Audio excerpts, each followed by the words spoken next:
Hi, welcome to Movie Digest. In this video I'm going to explain 2018 sci-fi horror film titled Bird Box. Spoilers ahead. The film starts with a man talking over the radio, informing they found a safe place and the fastest route is by the river. Then we see a woman named Malorie Hayes instructing two kids, known only as boy and girl, that they are going to take a rough trip across the water, and she instructs them how important it is that they keep their blindfolds when they head outside. Malorie grabs a box with her pet birds inside, and guides the kids outside by following a string trail before finding the boat and hopping in on the river. 5 years earlier, Malorie is an artist who is pregnant. Her sister Jessica visits her, and the two watch a news report on unexplained mass suicides that started in Romania, and are now spreading across Europe and Siberia. Jess notices Malorie's painting, and thinks it symbolizes people's inability to connect, but Jess tells her that it won't be like that with the baby. She then offers to escort Malorie to the hospital.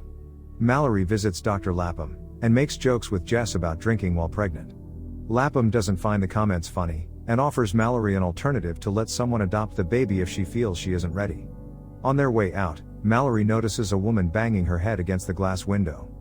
She soon realizes that whatever was affecting people in Europe and Siberia has now arrived in America. As she tells that to Jess and asks her to drive away, an ambulance rams into another car in front of them. They run outside just as the chaos is happening, with people crashing their cars in the street. Jess drives Malorie away, but not long after, Jess gets frightened by something only she got to see, and soon her eyes turn a weird color. She starts driving frantically, and Malorie tries to keep her on the road, but Jess flips the car and crashes. They both survive and crawl out, but Jess is still in a trance, and steps in front of a truck before she got hit by it, while Malorie is watching her. Malorie runs along with everyone else. She is knocked over and falls in front of a house. A woman named Lydia steps out of her house to go help Malorie, even as her husband Douglas objects to it. Before Lydia can help Malorie up, she appears to go into a trance and seems to be talking to her mother. Lydia walks into a burning car that soon explodes. A man named Tom helps Malorie up and runs into the house. They are followed by a cop named Lucy. Also in the house are Greg, the homeowner, Charlie, Felix, Cheryl, and a couple named Jason and Samantha, who flee the house when they hear their son over the phone sounding like he's in danger. Charlie suspects that the entity is caused by demons that take the form of one's deepest sadness or greatest loss. They all realize that the entity is invisible and that looking at it will cause one to commit suicide. Malorie steps away from the group, and Tom goes to comfort her as she tells him what happened to Jess. They cover up the doors and windows with newspapers, to prevent anyone from looking outside. 6 hours on the river, Malorie and the children continue to go down the river as it is getting dark. Malorie tries to contact people over the radio, and she starts to hear the entity whispering her name. Back in the past, a survivor named Olympia pleads to be let in the house. Douglas tries to prevent this, but Malorie grabs a rifle just in case. The others carefully allow Olympia into the house, and they see that she was also pregnant. Greg then offers to observe whatever is outside by checking out the transmitters in the house. He sits in front of the computers waiting to see something, and then he sees something and his eyes turn into a weird color. The others hear a thumping coming from the room. They rush upstairs to see Greg tip himself over and smash his head against an edge, killing him. The others then destroy the computer monitor. Later that night, Olympia tries to talk with Malorie over their potential baby names, but Malorie just wants to be left alone. 14 hours on the river, Malorie hears the voice of a man calling out and saying it's safe to take the blindfolds off, but Malorie orders the kids not to do so. He claims he has food and that he has seen the entity, saying there's no reason to be scared of it. Malorie takes out her gun and fires blindly, just before the man attacks her and tries to take her blindfold off. Malorie fights the man and attacks him with a machete. The group has run out of food, and since they know help isn't coming, Malorie, Tom, Douglas, Lucy, and Charlie get together to go to the supermarket, where Charlie used to work since he locked the place up as things went sideways.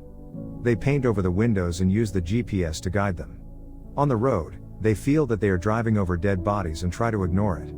The entity tries to shake them off by surrounding them, but they stay inside and look down. Tom manages to drive them out of harm's way.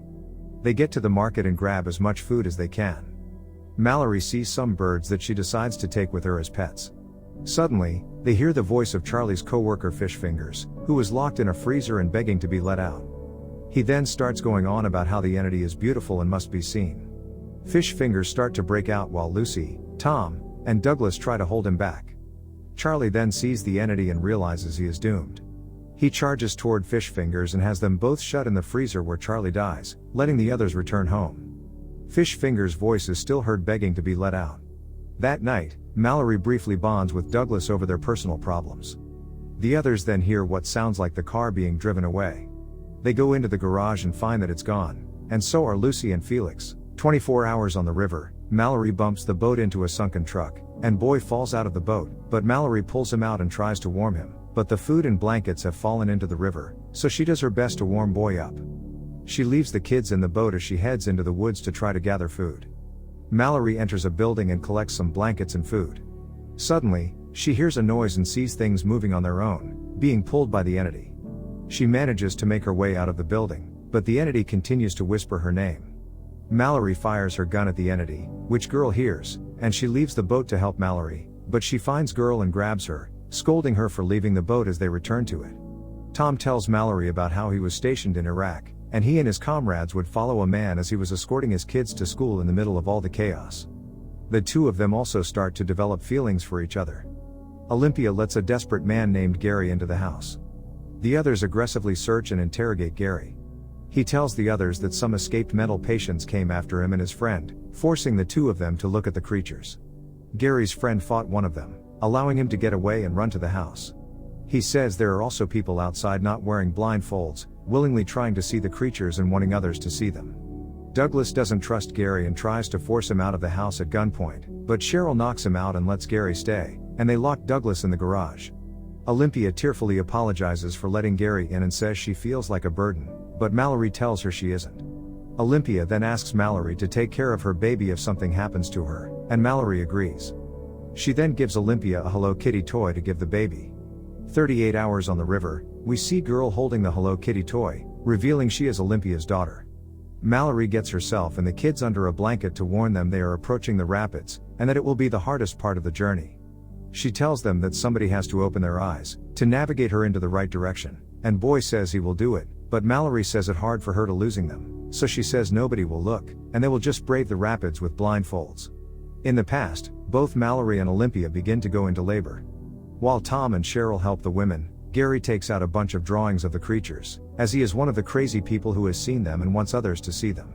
He takes Malorie's birds and puts them in the fridge, since they alert the people on danger, and he tears the papers off the windows, which Douglas observes. Gary opens the garage door to try and get rid of Douglas. Meanwhile, Olympia gives birth to a girl, and Malorie gives birth to a boy. Gary enters the room and pulls the blinds up in front of Olympia. Soon her eyes get weird, and Malorie takes the baby, before she jumps out the window. Gary then forces Cheryl to open her eyes to the outside, causing her to kill herself with scissors. Douglas comes upstairs with the rifle, but cannot shoot with his eyes open and is afraid to hit Malorie and the babies. He manages to shoot Gary in the arm, but he pushes Douglas away by stabbing him with scissors, killing him. Tom then sees the rifle and tries to grab it, as does Gary.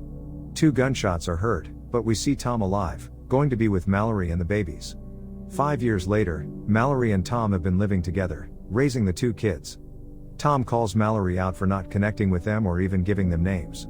One day Malorie goes to a house to get supplies, and notices some people driving their cars out with no blindfolds or covers on the windows. Malorie starts setting up her system outside as a warning for the kids. At night, the 2 receive a radio transmission from a man named Rick, who says he is at a safe compound with plenty of supplies and food.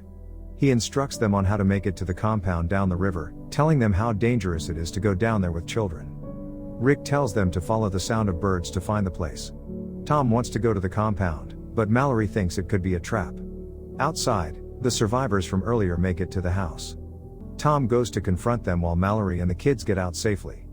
They tell Tom to take off his blindfold. Tom fires and kills 3 of the marauders before he takes 1 shot himself. Tom takes off his blindfold and kills 2 more before going after the leader, who is stalking Malorie and the kids. The entity starts to affect Tom, but he fights it long enough to kill the leader before turning the gun on himself, letting Malorie know Tom is gone. Malorie then gets the kids together to head into the river. It has now been 42 hours on the river, and they are fast approaching the rapids. They reach the rapids, and Malorie tries to get through, but the boat flips over and everyone falls out. Malorie calls out to the kids and finds Boy in the water, while Girl keeps ringing the bell and has made it to the land, and Malorie finds her by following the sound. The three then walk through the woods where the entity whispers to them and uses all its power to try and get them to see, but Malorie's will is stronger, and she gets the kids to listen to her and not look. She follows the sounds of the birds as they make it to the compound, but the entity surrounds them as she tries to make it inside, until someone opens the door and lets them in. Soon, they check their eyes, and she and the kids are cleared for entry.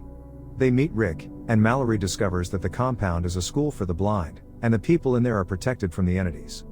Malorie then opens her bird box and frees the birds to be with the others in the sanctuary. Soon she finds Dr. Lapham, who happily greets them. She asks the kids their names, and Malorie finally names the girl Olympia after her mother, and boy is named after Tom. Malorie proudly says they are her children and she is their mother. Make sure to subscribe and turn on notifications to watch more videos like this.